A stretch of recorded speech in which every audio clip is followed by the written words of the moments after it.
भाद्रपद मास का महीना बड़ा ही पवित्र महीना है। भादो मास के महीने में भगवान श्री कृष्ण की पूजा का बड़ा महत्व है।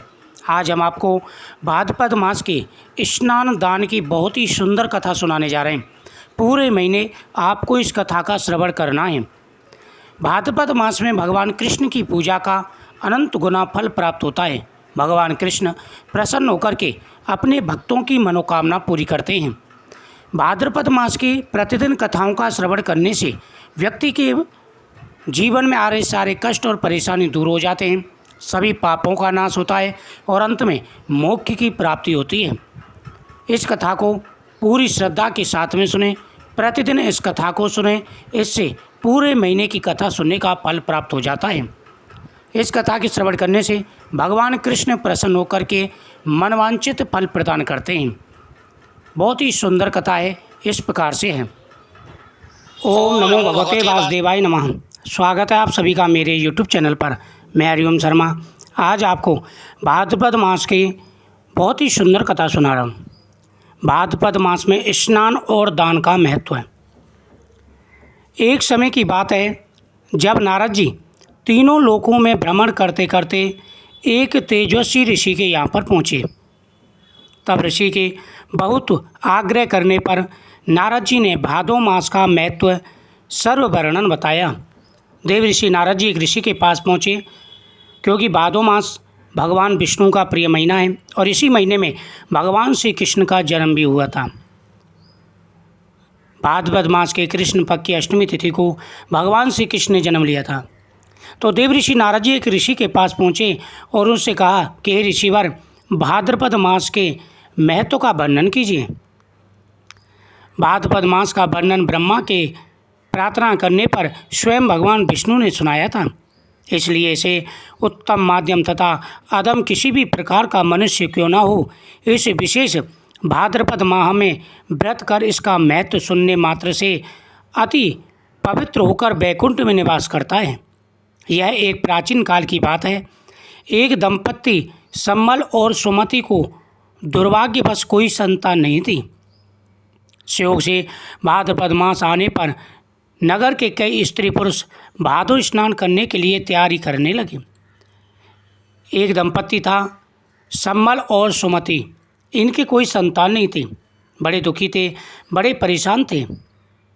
भाग्यवश जिस गांव में ये रहते थे वहाँ पर भादों का स्नान करते थे लोग। सभी लोग भादों के स्नान की तैयारी करने लगे। तब सम्मल की पत्नी सुमति ने भी भाद्रपद स्नान करने का अपने मन में निश्चय किया और उसने देखा सभी लोग भादों के स्नान की तैयारी कर रहे हैं। उसके मन में भी स्नान करने की तीव्रता जागृत हुई और उसने भी भादों के स्नान करने की तैयारी कर ली। परंतु उसका पति बहुत समझाने के बाद भी तैयार नहीं हुआ। पहले दिन तो उसने स्नान कर लिया, परंतु दूसरे दिन सम्मल को तीव्र ज्वर बुखार हो गया, जिसके फलस्वरूप पूरे भाद्रपद मास का वह स्नान न कर पाया और अंततः सम्मल की मृत्यु हो गई। और सम्मल को सुमति ने काफ़ी समझाया, लेकिन सम्मल नहीं माना। एक दिन स्नान करने के बाद में उसे तीव्र ज्वर हो गया और पूरे भादों के महीने वह स्नान नहीं कर पाया और अंततः उसकी मृत्यु हो गई। मृत्यु के बाद नरक की कई यातनाएं भोगकर जब उसने कुत्ते की योनि में जन्म लिया और नरक की उसने कई यातनाएं भोगी, उसके बाद में उसे कुत्ते की योनि में जाना पड़ा। तब इस कुत्ते की योनि में भूख और प्यास से वह अति दुर्बल हो गया। कुछ ही समय में वह वृद्ध हो गया, जिससे उसके सभी अंग शिथिल पड़ गए और कुत्ते की योनि में जाकर के वह भूखा प्यासा घूमने लगा। भूखा प्यासा घूमता था, कहीं उसे खाना नहीं मिलता था। जल्दी ही वह वृद्ध हो गया और उसके सारे अंग काम करना बंद कर दिया। तब एक दिन उसे कहीं से भोजन का एक टुकड़ा मिला। अचानक वह टुकड़ा भी उसके मुंह से छूटकर बहते हुए पवित्र जल में जा गिरा और काफ़ी समय के बाद में उसे एक भोजन का टुकड़ा मिला और जैसे ही वह टुकड़ा खाने लगा, वह टुकड़ा भी उसके मुख से गिर कर के पवित्र नदी में बह गया। संयोगवश उस समय भाद्रपद मास का शुक्ल पक्ष चल रहा था उस टुकड़े को पाने के लालच में वह भी जल में कूद गया और मृत्यु को प्राप्त हो गया। जब उसने देखा कि मेरा रोटी का टुकड़ा उस जल में गिर गया है, वह भी उसके पीछे पीछे उस जल में कूद गया। भाद्रपद मास का शुक्ल पक्ष चल रहा था।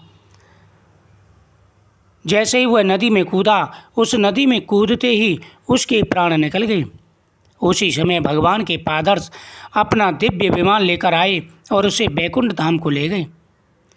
तब उसने पादर्शों से पूछा, मैंने तो किसी की भी जन्म में कोई पुण्य कर्म नहीं किया, फिर भी मुझ जैसे अधर्मी पापी को बैकुंठ क्यों मिल रहा है?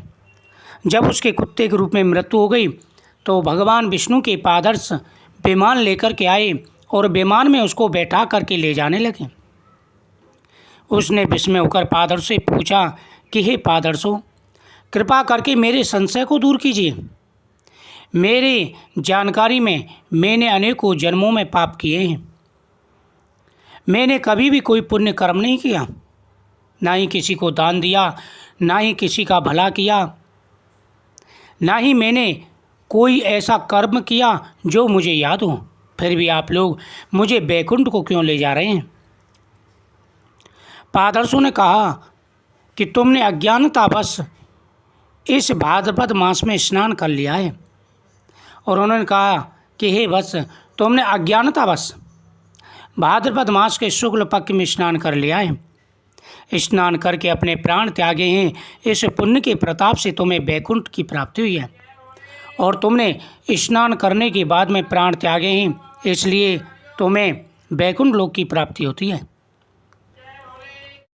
तब नारद जी बोले, जब अज्ञानता में स्नान करने का फल उसे इस प्रकार प्राप्त हुआ, तब भाद्रपद मास में श्रद्धा से स्नान तथा दान किया जाए तो कितना पुण्य फल प्राप्त होगा। इस प्रकार नारद जी ने कहा कि जब एक कुत्ते को अज्ञानतावश स्नान करने से इतना फल प्राप्त हो सकता है, तो जो व्यक्ति जानबूझकर के स्नान करेंगे उनको कितना फल प्राप्त होगा। इस मास में अनेकों लोक व्यवहार के कार्य के निषेध होने के कारण यह मास शून्य मास भी कहलाता है। इस मास में न्यूनतम गृह, नए घर का निर्माण, विवाह, सगाई आदि मंगल कार्य शुभ नहीं माने जाते। इसलिए इस माह में भक्ति स्नान दान के लिए उत्तम समय बताया गया है। अच्छे स्वास्थ्य की दृष्टि से भादों मास में दही का सेवन नहीं करना चाहिए। इस माह में स्नान दान तथा व्रत करने से जन्म जन्मांतर के पाप नष्ट हो जाते हैं।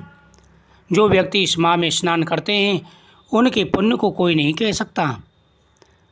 भाद्रपद मास में पड़ने वाले उत्सवों ने सदियों में भारतीय धर्म परंपरा और लोक संस्कृति का विस्तार किया है। हिंदू धर्म की परंपरा में इस माह में जहाँ कृष्ण पक्ष की अष्टमी को कर्म का संदेश देने वाले भगवान श्री कृष्ण का जन्मोत्सव मनाया जाता है और शुक्ल पक्ष की चतुर्थी को प्रथम पूज्य देवता श्री गणेश जी का जन्मोत्सव मनाया जाता है। इस प्रकार भाद्रपद मास कर्म और बुद्धि के समय और उपासना से जीवन में जटिल कार्यों में सफलता पाने का मार्ग दिखलाता है। भाद्रपद मास चतुर्थ मास के 4 पवित्र महीनों का दूसरा महीना है, जो धार्मिक तथा व्यवहारिक दृष्टि से जीवन शैली में संयम और अनुशासन को अपनाना और मार्गदर्शन को दर्शाता है। जो व्यक्ति भाद्रपद मास में पूरे भक्ति के साथ भगवान शिव की आराधना करते हैं, भगवान विष्णु का पूजन करते हैं, उनके सभी कार्य सिद्ध हो जाते हैं।